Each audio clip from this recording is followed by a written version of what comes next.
My ex tried to destroy my reputation after I refused to take her back, but her plan backfired when the courts got involved and the truth came out. I'll never forget the chaos of the past few years. It's like a storm that started slow but left me standing alone by the end. Back in December 2020, when COVID had us all working remotely, I, 30M, moved closer to my cousin, about 8 hours from where I was living. By chance, a few months later, I met my ex-girlfriend, 26F. It felt like the beginning of something great. By January 2022, we were living together. Fast forward to January 2024, my job announced a shift back to an office work 3 days a week by June. I thought about leaving, but they offered me a pay raise and a relocation bonus. After talking it through with my ex, who hated her job and was looking for a change anyway, I decided to stay and make the move. We bought a house. Life was looking up. Right before we officially moved, 2 things happened. I proposed to her, she said yes, and we found out she was pregnant. We were thrilled, planning our future as parents, with her staying home after the baby arrived. Everything was lining up perfectly. Or so I thought. 4 weeks into the move, our lives turned upside down. She got into a terrible car accident. The guy who hit her was uninsured, and her car was totaled. But the worst part? She lost the baby. That was early July. The grief was unbearable for both of us, but it completely shattered her. I suggested therapy, but she refused. She couldn't get out of bed most days. I took over the housework, my job, and tried to hold everything together. She started lashing out at me. Sharp words, accusations, all fueled by her pain. I did my best to take it, thinking it was temporary. She borrowed my car since hers was gone, and I gave her space to heal. By October, things seemed to improve, at least on the surface. A friend of hers came to visit from where we used to live. I've never been a fan of this friend, but if it helped my ex feel better, I wasn't going to complain. I figured progress was progress. Then came the weekend that changed everything. Just after New Year's, my best friend asked if I could watch his 5-year-old son, my godson, for a weekend. I checked with my ex, and she said it was fine. That Friday, her friend came over too. She and her friend went out drinking and came back late, loud, and drunk. I asked them to tone it down and went to bed. The next morning, I woke up and made cereal for my godson. While I was in the bathroom, he accidentally knocked the bowl onto the floor. It made a loud noise, and when I came back, her friend was yelling at him. A 5-year-old. My godson was in tears. Furious, I took him to his room, calmed him down, and set up a show for him to watch. Then I went to my ex and told her friend had to leave immediately. That's when she snapped. She defended her friend, claiming I was hypocritical for complaining about them being loud the night before but not holding my godson to the same standard. Then she went for the jugular, blaming me for the miscarriage. She said I was the reason it happened because I let her drive the older car while keeping the newer one for myself. Finally, she screamed that she was done with me and wanted out of my house. I didn't stop her. I told her, "No one is holding you here." She threw the ring at me, handed over the house key, grabbed most of her clothes, and stormed out with her friend. She even tried to take my car, but I drew the line there. That was a week and a half ago. Since then, I've been working with a family friend who's a lawyer to figure out the formal eviction process, just in case she tried to come back and stir up trouble. Then, over the weekend, she called me. She apologized. Said her sister set her straight and that her friend had been poisoning her mind for months. She promised to cut off her friend, agreed to therapy, and begged for another chance. She wanted to make it work. I told her no. I'm done. It hurts to walk away, but I've been through enough. The love, the plans, the house, all of it doesn't matter anymore. Sometimes, the only way to protect yourself is to let go, even if it leaves you standing in the ruins of what you thought your life would be. Update 1. You'd think cutting off an ex and saying I'm done would mean that things would calm down. Nope. Things have gone from messy to absolutely unhinged. This isn't the kind of drama I signed up for, but here we are. Let me break it down. After I told my ex no to getting back together, she seemed to take it well at first. I didn't hear from her for a few days, and I assumed she was processing everything with her sister. Honestly, I thought that was the end of it. I even started cleaning up the house and getting rid of things that reminded me of her. But life doesn't work like that. 1 week after her dramatic exit, she texted me. The message wasn't angry, but it was odd. It said something like, "I left some important things at your house, and I need to come by to get them. Let me know when it's convenient." Fair enough, right? Except here's the thing, she didn't leave much behind. Most of her stuff was gone when she stormed out with her friend. What she did leave was random: a pair of shoes, a hairbrush, and an old hoodie. I replied, "Sure, let me know what you need and I'll leave it on the porch." I figured that would keep things simple. She replied almost instantly with, "I need to come inside to grab it myself." It's personal. Now, I'm not an idiot. I know when someone's fishing for an excuse to talk, and that's exactly what this felt like. I told her no. I said I'd gather anything she left and put it outside. This was when things started to escalate. She replied with, "I have every right to enter the house. I live there too, and some of the things I left are irreplaceable." That's when the red flags really started flying. I texted back and told her, in no uncertain terms, that she no longer lived here and had no right to enter the house. I reminded her that she gave back the key and had taken everything important when she left.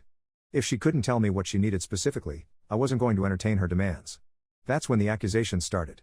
She texted me a long message about how I was being cruel, how I was throwing away everything we had, and how she didn't deserve to be treated like this. I ignored it. She followed up with more texts, accusing me of hiding things from her and calling me heartless. When I didn't reply, she left me a voicemail. She was crying, saying she couldn't believe I was being so cold, and that all she wanted was a chance to explain herself in person. I held my ground. I texted her back, reiterating that she wasn't welcome inside and that I'd box up anything she needed. That's when she started bringing up the car again. Remember how I told her she couldn't take my car when she left? Well, she decided to spin that into a new narrative. She claimed that the car wasn't really mine because she had driven it more than me. According to her, she had a rightful share of it since she was using it during our relationship. I couldn't believe it. I texted back, "That car is in my name, and you know it. You're not getting it." Her next move? She showed up at the house unannounced. I was working from home when I heard someone knocking on the door. I checked the camera, and there she was, standing on my porch. She wasn't alone. Her friend, the same one who caused so much trouble during the godson incident, was with her. I didn't answer the door. Instead, I called out through the doorbell camera, asking what she wanted. She said, "I'm here for my stuff." I told her, "I already told you I'd leave it on the porch. I'm not letting you in." Her friend jumped in at this point, yelling that I was being ridiculous and that I needed to man up and talk to her face to face. They both started knocking louder, and her friend even kicked the door. That's when I called the police. I wasn't about to deal with this nonsense. When the cops arrived, they diffused the situation pretty quickly. I explained everything, showed them the texts, and told them she wasn't welcome inside. The cops told her to leave and advised me to file a restraining order if she came back. You'd think that would be the end of it, but nope. The very next day, I got a call from her sister. I didn't recognize the number at first, so I answered, thinking it might be someone from work. Her sister started off calm, saying she just wanted to talk and mediate. She said my ex was going through a lot and that I should be more understanding. I told her I wasn't interested in reopening that chapter of my life and that I had made my decision. Her tone shifted almost immediately. She started accusing me of abandoning my ex when she was at her lowest point and said I was acting like a child. I hung up. The next few days were quiet, but I was on edge the whole time. I kept checking the cameras, half expecting her to show up again. Then I got an email. It was from her, but it was long and formatted like some kind of legal document.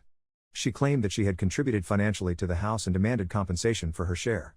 She also repeated the claim about the car, saying she'd seek legal action if I didn't settle things amicably. I forwarded the email to my lawyer. My lawyer laughed when he saw it. He said her claims didn't hold water because she had never contributed to the house financially. Everything was in my name. As for the car, he said her argument was ridiculous. Still, he recommended I keep all communication through him from now on, just to cover my bases. I thought that would finally put an end to it, but then I found out she'd been talking to my cousin. The same cousin I moved closer to in 2020. Apparently, she reached out to him, trying to get him to convince me to give her another chance. He called me, confused, because she was spinning some wild story about how I had kicked her out and stolen her belongings. I had to explain everything to him, and thankfully, he believed me. He told her to leave him out of it and blocked her. At this point, I'm just exhausted. I've blocked her number, her emails go straight to spam, and I've told my family and friends not to engage with her. I'm working with my lawyer to make sure everything is locked down legally. If she tries anything else, I'll file for a restraining order. For now, I'm just focusing on moving forward and keeping my life as drama-free as possible. It's wild how quickly someone you thought you knew can become a stranger. Looking back, there were probably signs that things could end up like this, but hindsight is 20/20. Right now, I'm just grateful for the support of my friends, my cousin, and my lawyer. Hopefully, this is the last chapter in this saga, but knowing her, I'm not holding my breath. Update 2. I thought the chaos was winding down, but nope, it somehow managed to escalate even more.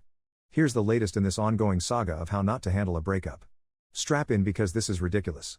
After blocking my ex and going no contact, I finally started to feel like things were calming down.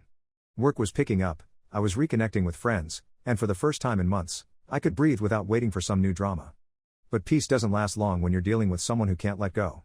About 2 weeks after my last update, I got an unexpected package in the mail. No return address, but the handwriting looked familiar. Sure enough, it was from her. Inside was a long, handwritten letter. She went on about how she missed me, how she had been reflecting on everything, and how she still loved me. She apologized again, saying she realized her actions were wrong and that she was under the influence of her toxic friend. She begged me to reconsider and said she wanted us to start fresh in therapy. Honestly, part of me wanted to laugh at the irony. She refused therapy when I first suggested it after the accident but now suddenly thinks it's the solution? I didn't reply. I wasn't about to re-engage, especially after all the stunts she pulled. A few days later, my cousin called. He was laughing, but it was the kind of laugh that screams you're not going to believe this. Apparently, my ex showed up at his house. Yes, his house.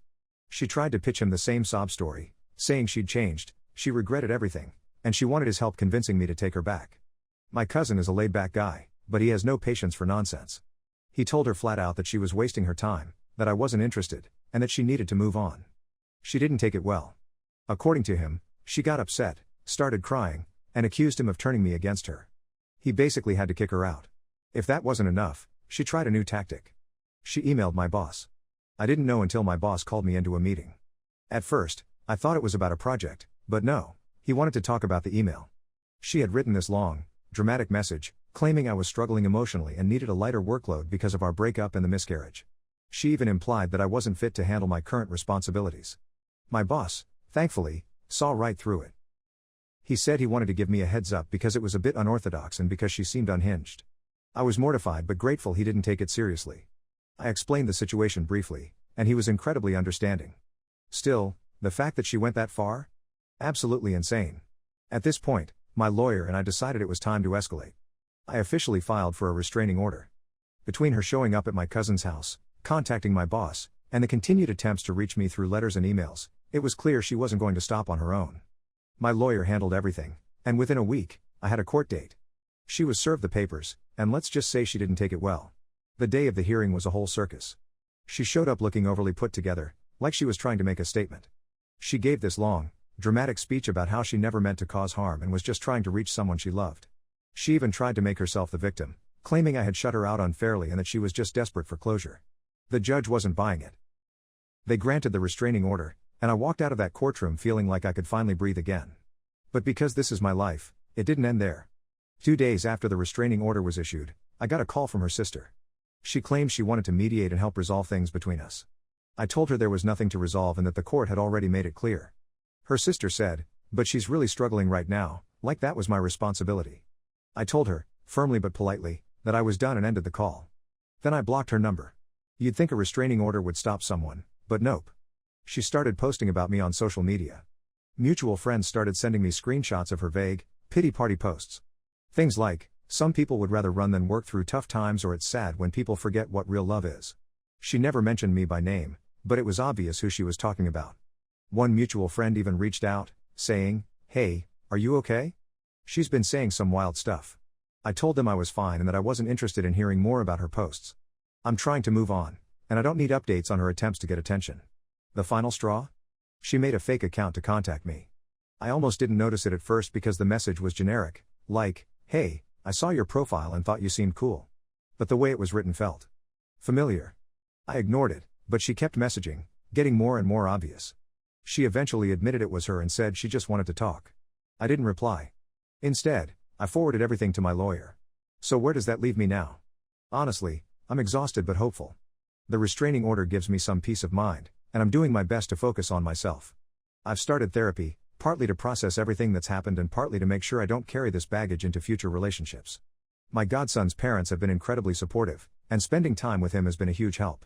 As for her, I'm not sure what her next move will be, but I'm ready for it. My lawyer has everything documented, and I'm not afraid to take further legal action if necessary. It's wild to think about how much things have spiraled since the breakup. When I look back, there were definitely red flags I ignored, but hindsight is 20/20. The biggest lesson I've learned? Sometimes, no matter how much you want to help someone, they have to want to help themselves. I tried to be there for her after the accident, but she pushed me away and let toxic influences take over. At some point, you have to choose yourself and your own sanity. That's where I'm at now, trying to rebuild, focus on my future, and leave the drama behind. Let's hope this is the last update I'll ever need to write about this.